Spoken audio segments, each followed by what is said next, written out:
сомбу кайсат? жаңа Оюнга көндүрүп атасыңарбы же оюнга түшүп жүргөн аттарданбы? жаңы күн отыр.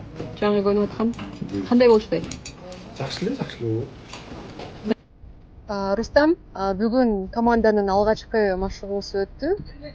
Жаңы аргамак менен ойнодуң. Аргамак менен көнүш алчу дейсиңби? Ооба, Кудайым буйрса. Биринчи тренинг болду, жаңы дагат. Биринчи атым бир аз сыркалып калды эле. Ошого байланыштуу жаңы ат менен атабыз.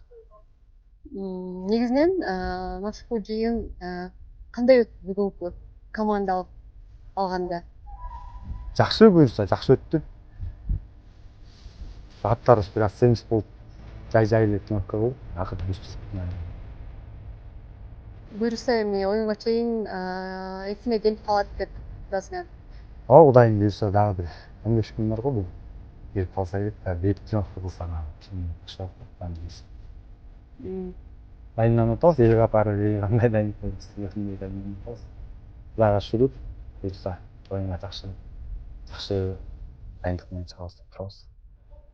Өзүңдүн эле коргоочулук милдетиңди аткарасың. Ооба, коргоочу милдет атабыз.